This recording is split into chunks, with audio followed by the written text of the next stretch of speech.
Lettre paroissiale du 6 novembre 2020.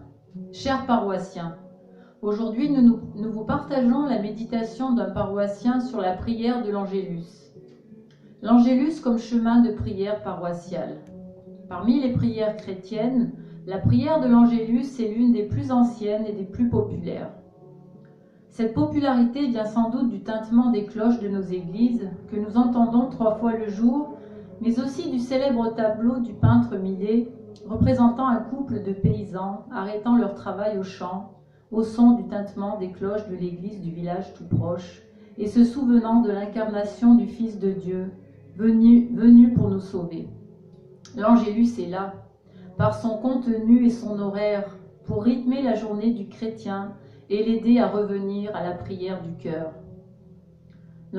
Savez-vous que la prière de l'Angélus était à l'origine, vers 1270, la prière du soir à l'heure du couvre-feu? Cela devrait nous faire sourire, nous qui sommes confinés et soumis au couvre-feu sanitaire. À part si on va sortir son petit chien, on a un peu l'autorisation de sortir un peu plus longtemps que 21h. Vers 1413, peu à peu s'instaure un Angélus du matin et du soir. Puis avec le pape Calixte III, en 1456, cette prière s'étend à 3 fois le jour avec celui de midi. Les moines chartreux, pour leur part, célèbrent un 4e Angélus nocturne qu'ils récitent après l'office de l'Aude. En revenant 3 fois le jour, de l'aurore au crépuscule, la prière de l'Angélus sacralise le temps du chrétien.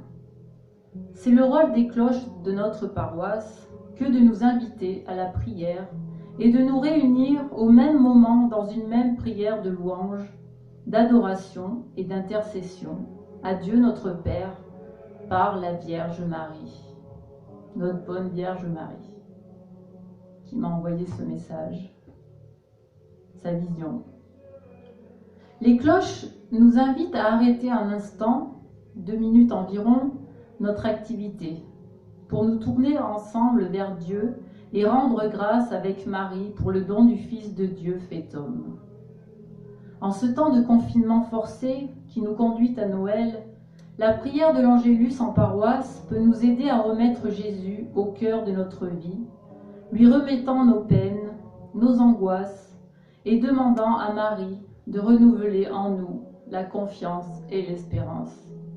Oui, aujourd'hui je suis confiante et j'espère et je vais de l'avant et j'avance avec vous aujourd'hui, vous qui me regardez régulièrement et qui m'écoutez et à qui toutes ces prières, toutes ces lettres résonnent dans leur cœur et voilà, ça me fait plaisir de partager ça avec vous. L'ange du Seigneur apporta l'annonce à Marie et elle reçut du Saint-Esprit. Je vous salue Marie. Voici la servante du Seigneur, qu'il me soit fait selon votre parole. Je vous salue Marie. Et le Verbe s'est fait chair, et il a habité parmi nous. Priez pour nous, Sainte Mère de Dieu, afin que nous soyons rendus dignes des promesses du Christ. Prions.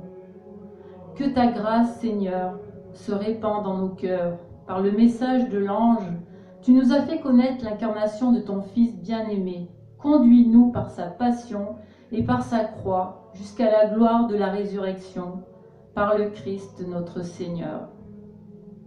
Bonne journée à tous et bon week-end. À bientôt.